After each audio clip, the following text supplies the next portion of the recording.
Have you ever noticed how quickly the mind moves on from things? You spend months chasing something, a relationship, a job, some future version of yourself you're convinced will finally feel different. Then it happens, and for a moment it does feel different, but not for long. A few days later, sometimes a few hours later, the mind starts wandering again, looking for the next thing. And honestly, I don't think most people stop long enough to ask why that keeps happening. We just assume that's normal, that this constant low-level dissatisfaction is part of being human. But I'm not sure it is. I actually think a lot of people barely experience their lives while they're living them. And I know that sounds dramatic, but look closely. The mind interrupts everything.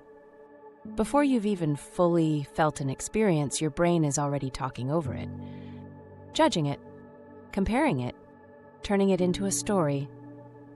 You're sitting with someone you love, and part of your mind is somewhere else. You're eating dinner, but mentally you're already on to tomorrow. Even when something good happens, the mind doesn't stay with it very long. It immediately asks, "Okay, now what?" And I think that does something to us. I think experiences that aren't fully lived leave something unfinished behind. And unfinished things tend to return. That's probably why certain desires never really leave us alone, because we were never fully there for them in the first place. You can even see this in small things. Like when you're talking to someone and realize halfway through that you haven't actually heard a word they said because you were busy preparing your response. We do that constantly, not just with conversations, with life, and modern life makes it worse. Because now there's always somewhere else to go mentally. The second boredom appears, we grab the phone. The second discomfort appears, we distract ourselves. It's almost automatic now. And I don't say that in a judgmental way. I do it too. I just think most people have completely lost touch with what direct experience actually feels like, especially uncomfortable experience. The second sadness shows up, the mind labels it. This is bad. This needs to go away. I need to fix this. But sometimes I wonder if the feeling itself wasn't actually the problem. Maybe the real suffering starts when the mind begins fighting the feeling. Because once that happens, you're no longer just feeling sadness. Now you're feeling resistance too. And resistance exhausts people. I think that's why so many people feel emotionally tired all the time. Not because life is always hard, but because internally there's this constant argument happening with reality. And after a while, that friction wears you down. I had this thought recently about childhood.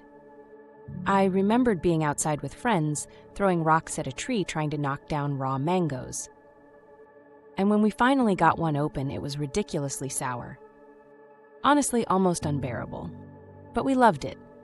And I think part of that is because kids actually experience things fully.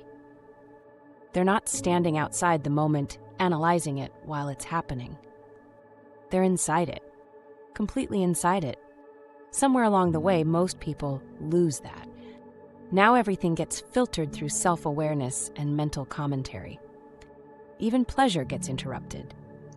You achieve something meaningful, and before it even lands emotionally, the mind is already pulling you toward the next thing. So nothing ever feels complete. And maybe that's why people keep chasing intensity. More entertainment, more success, more stimulation, more noise. Not necessarily because they want more, but because they never fully felt what was already here. That's the part I keep coming back to. I don't think people are starving for experiences anymore. I think they're starving for depth, for contact, for the feeling of actually being somewhere while they're there. And you can test this pretty easily. Next time something uncomfortable comes up, try not to immediately explain it, or fix it, or escape it.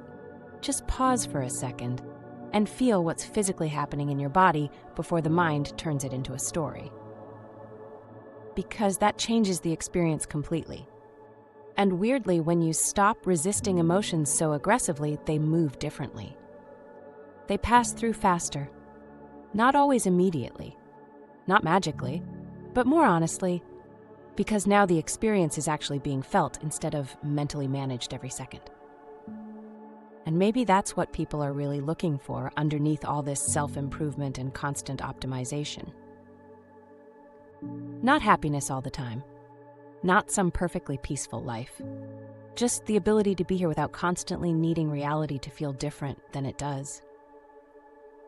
I don't know, but the older I get, the more I think a lot of suffering comes from never fully arriving in our own lives.